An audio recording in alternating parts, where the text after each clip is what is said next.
I'll just transition quickly. Calming music, chill vibes. We're coming to the end of the stream. We're so tired. I don't know if that's been evident on the stream today, but we are so very tired. A whole season of staying up till 4 a.m. For like Thursday, Monday, Sunday is just, it's hitting me now. You know what I mean? It's hitting us all, I think. But we got to get into the championship weekend. There's only 2 games, and what a set of games that is. So, championship weekend. We've discussed the winners. We've discussed the losers in Green Bay. And now we're left. There are 4 left. We're going to start with the Bengals-Chiefs game. Who do we like? That's the question. That's the question I'll ask. Who we like him? I mean, I'd probably say, in terms of all-around talent on the team, the Chiefs. But it's going to be a shootout, I think, because of the Chiefs' secondary being a bit more battered up. And I don't know, though. It depends, because, the Chiefs were rushing good. They were. Their front seven was doing all right. And Frank especially Clark against Joe Burrow's O-line, which is frankly terrible. They'll probably break the sack left. record that the Titans set in the last game. Yeah, it's easily the worst offensive line left in the. But, if it wasn't already, I would love to see Burrow just come out and make his lack of O-line not count against him. I would love to see that. That would be amazing. It would be a real wow, okay, Burrow is not mucking about. He's here to play. I don't see it. I don't see Burrow winning. I see the Chiefs. I reckon if the Chiefs just get going, they might get too far ahead, and you never know. I don't know. It's at Arrowhead, which is the one that worries me. Yeah, there's that, and there's also the fact that I think the Chiefs possess a better pass rush than the Titans did. So I think that, plus I think the Chiefs having a better overall secondary, or being a better team, full stop. I just think Burrow's going to have a much harder time against them. But both him and Mahomes are such gunslingers and have been so consistent with their play, at least across the tail end of the season, that anything could happen. The Bengals got 3 interceptions. Their defense makes plays as well. You can't deny them that. I know Tannehill is partially responsible / not responsible for some of them, but if the ball gets thrown waywardly, the Bengals are in a good position to be able to most of the time make a play on it. So, yeah, I think it's going to be whatever happens, whoever kind of comes away with it. It's not going to be a close game. I don't think it's going to be an even trading of blows. Someone will run away with it for reasons related to mistakes, not lack of offensive output or firepower.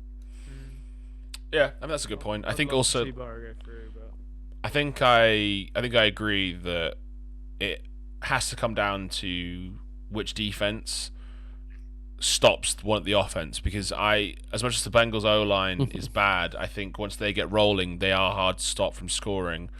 And as proven last night, if you don't get Mahomes to turn over the ball, he will just keep scoring, and he'll just keep them in it. You need a couple of consecutive drives in a row that don't let him score, because then that's how you get chances. And in fairness, the Bengals, I know the Bills were the number 1 scoring defense. That means they must have been up there in takeaways. So if they can't do it at this point, who can? But the Bengals, they got 3 turnovers against the Titans. They got some big turnovers against the Raiders. They had some turnovers. They picked Mahomes, I think, at least once the last time they played him. So I think they forced Mahomes into a mistake. Yeah, I think that'll be crucial. Forcing him into a mistake will be crucial. Whether Tyrann Mathieu is back from this concussion protocol will be pretty crucial. I think he will be. It will be my guess if he doesn't have concussion. But if he's not, then what the Bengals have that the Bills don't is Jamar Chase. Big playmaking wide receiver, big guy in big moments. And again, that's no discredit to Davis. He had a phenomenal, a record-breaking game, but Jamar Chase has the potential to actually like end that game for the Chiefs. Him and Burrow, if they can just get enough time to throw the ball and enough time to make plays, then they really can. They can beat them. I do believe that. I do really believe they can. Whether they do is a different thing. And if Jamar's doubled, yeah, exactly. And if Jamar's doubled, who have they got as the second? Tyler Boyd. Not Tyler Boyd. There we go. No, no. Oh my goodness. No, I forget his name. You guys should have that written down. We're trying T. Higgins. Tyler, because it's Tyler Boyd and T. Higgins. Yeah, and they've got Joe Mixon. Yeah. Outside of the O-line, they've got a star-studded offense. So it's just, can Joe Burrow do this 2 more times? Can he overcome his O-line, as Nate said, 2 more times to get the ring? I'm praying he can, because that would be just so funny. If I had the Bengals winning 2 games this year, and if they win the Super Bowl, that would be the icing on top of a cake of bullshit from me as a NFL analyst across this entire season. I had them at 2-16. So yeah, I'm. You all laughed at me. You were like in the first podcast. I put them in my top 10, and everyone was like, "Really?" Yep. And we were wrong. We were wrong. But our fears were our fears were unfounded. It's not like we didn't believe in the man himself. You were letting your head rule rather than your heart. And in fairness, he still was one of the most sacked quarterbacks in the league. So it's not even like what we thought was going to happen didn't happen. Yeah. It did happen. It's just that Joe Burrow is cooler and better than that. And he's now got Chase. And now he's got a good wide receiver. I just think it's going to be one step too far. Yeah. Probably. Predictions for the game, scores, predictions. I think it's high scoring. I'm going to go 35-32. I'm going to go 31-21. Let me write this down somewhere. So I said 35-32.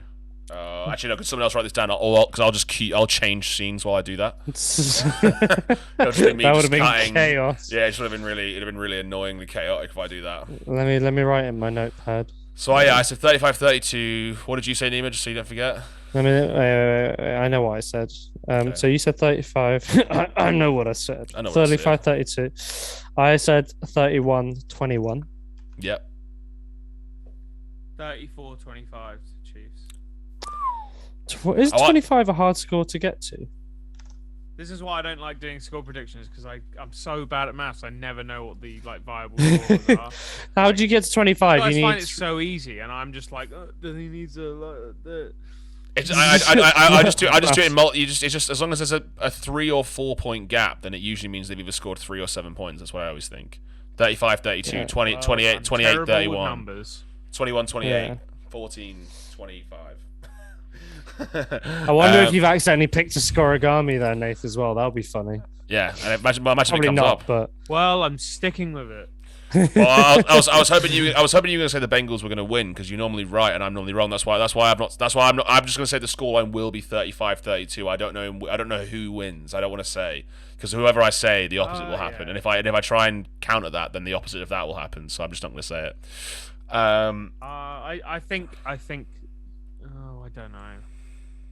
The Chiefs. I don't know. I really want the Bengals to win, but I just don't. I don't see it. I don't see it. Yeah, it's gonna be hard, but what a game! I can't wait for that game, and I love that. That's the early one as well.